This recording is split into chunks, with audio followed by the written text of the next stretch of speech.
into the Miller's Edge, presented by the Good Feet Store, America's arch support experts, where we will now be joined by my friend Josh Pate of the Late Kick Show. It's been a little while since you've been on, but last time definitely was a banger. Appreciate you coming back on. How are you today, brother? I'm good, man. We're actually close. We're within 2 weeks. I don't know if you've heard. Oh, we've heard. Trust me. we, man, these fans, between the quarterback battles and everything, I mean, they are counting down the days. They're looking at the chops, and rightfully so. Everybody's excited about that. And we'll dive into that in a second for sure. But I want to ask you, since it's been a little bit of time since you've been on with us, what's your overall updated outlook on the SEC right now for this upcoming season? Is there any new favorites or anything changed since the last time we talked to you? I wouldn't say any new favorites. I just think the perception nationally that Georgia's, head and shoulders above the league, I don't know that I necessarily buy that. I think a lot of that perception can be changed on the back of one play going another way last year. So I never really feel that way.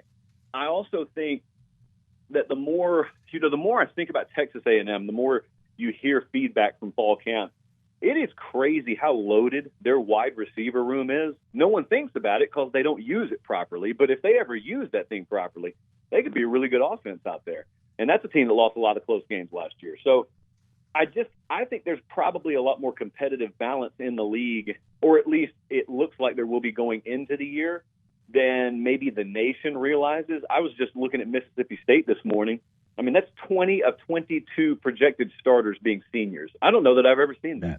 So it's really, there's an amazing second and third layer to the conference this year.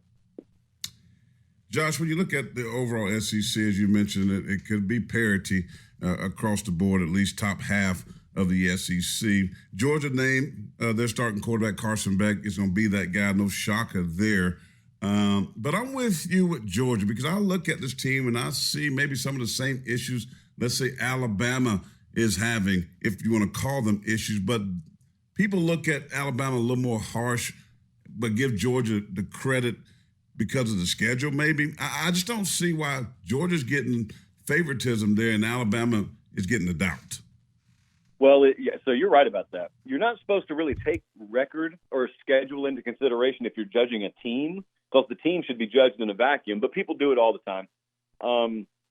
I think the last 2 years has a lot to do with it, and it should, because Georgia's won the game on the field, and so they deserve the right.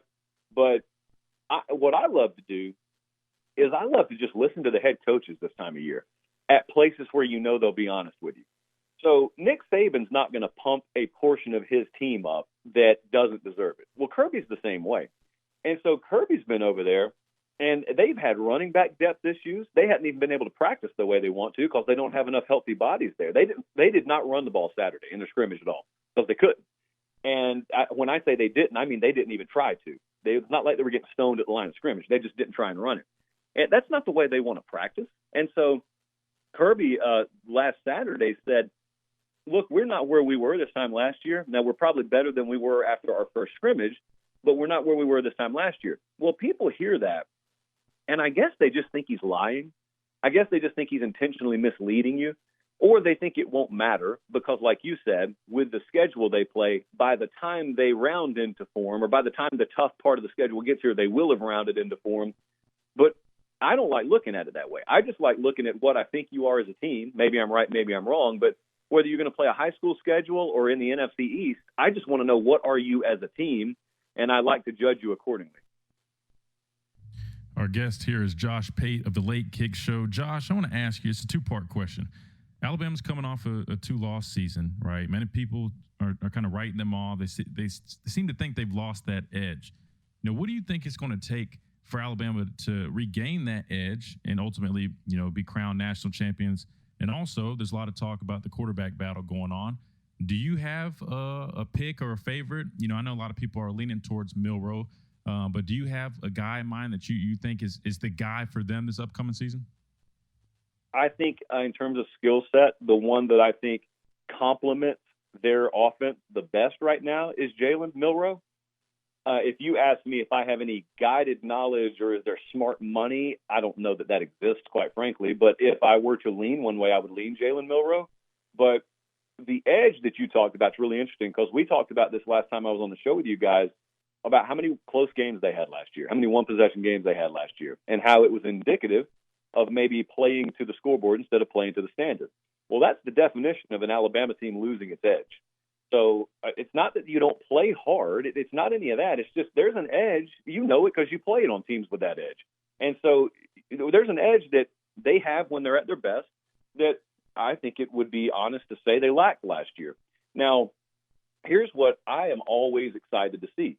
I'm excited to see who really possesses the ability to grab guys by the throat, figuratively. Offensive line, they've had guys like that in years past. Sometimes it's guys in that defensive front room or that linebacker room. I think they're better in the secondary this year potentially than they've been in several years. But, like, where does that attitude start to permeate from? Because guys want to gravitate to it. Guys want to rally around it. It's just not every guy is made on the inside of the kind of stuff that it takes to exude it. They'll follow it, but they can't exude it themselves. And I think they've got those kind of guys on this team, but it does not matter what you think in August. It matters when, live bullets start flying in the fall. It really matters which ones you're watching. Like Tyler Booker is the perfect example of a guy that I think is that kind of guy. Well, DJ Fluker was that too, but I didn't need to guess it. I could just see it. Like I could see the way he carried himself on the field. Rolando McClain, when this whole run started, I never needed to guess about him. I just knew. I could tell clearly from watching. Jonathan Allen, I didn't need to guess about him. I had to guess a little bit too much last year. And so that edge has gotten back where you don't need to guess. You watch it and you realize, wow, that guy's a little bit different. And the other guys around him act like it. Yeah, I think you're spot on. And I do think this is an area, especially defensively, where Kevin Steele's impact will be felt based on coaching that standard, not allowing the mistakes and the things, being out of position, missed tackles, the mental errors, all the things we saw over and over again last year out of this defense. I definitely think that's going to change, and I agree the secondary, I think, is going to be much more improved. Now, Josh, I'm sitting there looking at your preseason JP poll, and a little different than some of the others. Of course, Georgia, no surprise, they're at number one. You got Bama sitting there at number 3. What did you put into this one? Tennessee's at 9, Clemson is at 12, and Florida State's at 11. So some ACC teams finding themselves in this poll. How did you compile this? All I try and do with that is do sort of an odds makers approach to it. So I just try and power rate teams, and there's really nothing complex about it. It's just neutral field favorability. So who I think I'd lean towards on a neutral field if they played tomorrow. Now, predictably, if you look at Ohio State being ahead of Michigan, despite the last 2 years, a lot of people are confused by that. And yet, what's really interesting is you could go look at that game right now on your local sports book. It's available, even though it's multiple months away. You could bet that game. And right now, Ohio State's a 1.5-point dog at Michigan, which is an implied favorability on neutral field of Ohio State. So odds makers kind of feel the same way. I mean, it doesn't matter, and it's fractions of inches of difference. But the one I was most interested in when I got those results out of our computer, because it's not me putting them down. I'm a participant in the model that we built, but I was really interested that there's not an ACC team in the top 10 there. You got FSU at 11, you got Clemson at 12. Clemson's the one that fascinates me the most because it's a roster that has not deteriorated significantly, but at the wide receiver position they have. They had studs all over the place at wide receiver back in those late 2000s games or 20-teens games when they played Bama multiple times. They had difference makers out there, and they don't have that. And they hadn't had that in the last several years, and those are game changers. Those are worth multiple touchdowns per game in those matchups. And all of a sudden they're not there, and they hired a new coordinator from TCU, and I think the thought is he's just going to snap his fingers and that offensive production is back. And he didn't bring the players with it. And so I'm not quite sure. Like, I'm not kidding when I tell you they had better receivers at TCU last year than he'll be working with at Clemson this year. So you can't work miracles with a pen in your hand and a whistle around your neck. You got to have the guys out there. And so people disagree with me on that in a ranking standpoint. I'm excited to see who's right and wrong there. Our guest is Josh Pate of Late Kick Live. Josh, give us your preseason way too early playoff picture. I know you've got 2 SEC schools and 2 Big Ten schools in the top 4. Your preseason, we know that's how it plays out. They'll probably somebody's gonna get knocked out, right? So if you had to look at it, your way too early playoff picture. Yeah, look, now I haven't even put this out myself yet, so this is a way, way early thing. There is something in the back of my mind that keeps telling me Alabama will figure this out and will be the one standing in the SEC at the end of the season. So I think they'll be in there. I think Ohio State, for the same reasons Bama makes it, will end up being in there. And those are two that have no idea at quarterback right now. I think they'll figure it out. I am much, much, much higher on the Oregon Ducks than the rest of the country is, like to the tune of 10 spots higher. I think they've got an extremely underrated team out there. I think they got the kind of personnel defensively that allows them to do what Dan Lanning really wants to do. And no one's paying attention to it because everyone just talks about the Pac-12. No one thinks that there's the defensive personnel out there to really make a difference and affect the quarterback. And I think they have it in Eugene. And the fourth one, I think we may look at two Big Ten teams again. I could easily see Georgia. I could easily see Michigan. So I think there's a second SEC or Big Ten there. I just don't know which direction I'm leaning. I'm not sure that I think an ACC team's going to be in. And I'll tell you the other one that I'm really wrestling with. I am a person who thinks Texas is a very good team this year. I haven't previously bought into that hype, so I'm new to that party. I think Texas is really good. There's just a difference in being really good and being playoff caliber. Well, I think Alabama fans are listening right now and going, uh-oh. Because, you got them sitting there at number 6. You got them week 2. And questions on that left side of the offensive line. Nick Saban saying that they're shuffling some guys around to try to solidify that left side.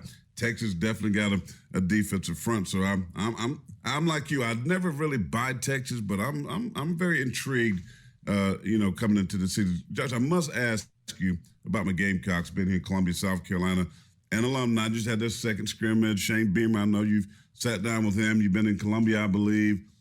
This is a football team that ESPN doesn't think a whole lot of. I think I read the FPI was like 4-6. Do you feel the same about the Gamecocks, or are they going to be better? No, they're not going to be 4-6. Stay away from two things in life. One of them is drugs, and the other is FPI. Those are the two pieces of advice that I give to kids. When I go and speak at schools, kids, please, please, please stay away from these two things. Look, here's where I go with that.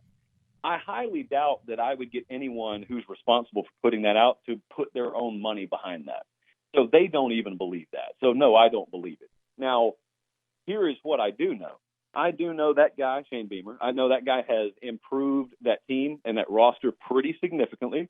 He has overachieved the first 2 years he's been there relative to expectation. I think that there is such a variance in the equation with South Carolina, meaning there is such a wide array of potential outcomes because of how many close games they have to play and how many good teams they have to play. There's a 5-7 and there's a 9-3, and it's as simple as like putting the dice in your hand, shaking them, and throwing them. Same dice. Just threw the same dice. You threw a 5-7 one time and a 9-3, and people don't think that's true, or people don't think that's real. People think when they see 5-7 and 9-3, they think that 9-3 team must be 3 touchdowns better than that 5-7 team. Sometimes that's true. Sometimes that's not true. And I don't think that's the case with South Carolina. What I think is more important to focus on is let me zoom out a little bit and let me ask, does the line of scrimmage talent look better now than when he got here? Are we selling the ability to bring elite players in here in recruiting? And they've landed 2 5-star kids the past 2 cycles, the likes of which they would not have signed otherwise. So I think the answers across the board are yes. So I believe in the program. Now, does that mean 8-4 this year? That's probably where I'd land with them, by the way, 8-4, 7-5, something like that. But give them Tulane's schedule, and they're a playoff contender. Wow, man, that's fair. You got your. I'm on the 8-4, 7-5 train. Y'all are I'm a realistic fan. I think 8-4, 7-5. I just. I think he's right. I mean, could it be 9-3? Things go their way, Yeah, it could be. I mean, but realistically, I think 7-5. That's fair. That's good for your Gamecocks. So y'all standards just a little bit different, Alabama. So that's fair. There we go. There we go. Had to do it. Well, Josh, I appreciate your time, man. As always, really good stuff. And to no surprise, I agree with everything you say. Well, obviously, obviously one of the best in the game. Before we let you go, tell everybody how they can listen to and find all your good stuff. Hey, first off, let me say this. So going to an Alabama game, like we're out in Texas last year, how many people tell you when you're walking around on that sideline that you still look like you play for this team? How many folks say that to you? Quite a bit. A lot of people ask, they're like, "Oh, where are you playing at right now?" I'm holding the mic now, but I appreciate it. It's So the it shoulders, is a man. It's the shoulders. I'm telling you, the shoulders look legit. No, I appreciate it, man. I always love being on the show. You have me on anytime you want to. I'll be happy to. Man, we appreciate it. JC Sherbert says hello to you too, by the way. I love Sherbert. I love him. I hear from him in spurts. He's the kind of guy you hear from in spurts.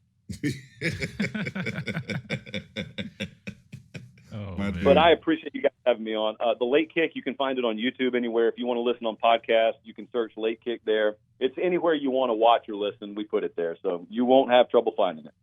It's good stuff, and I'm telling you, it's not the FPI, folks, okay? No, it's not. No, it really is good. Like I said, I'm not just saying it because we're friends now, but I mean, like, arguably the best in the game. I mean, it's the best. Breakdown. Best no, it is. I mean, his breakdowns are authentic. They're genuine, and look, it's coming from us. They're legit. He knows what he's talking about. So we appreciate you as always, Josh. We'll do it again soon. Have a great rest of your day, man. I appreciate it, guys. Take care.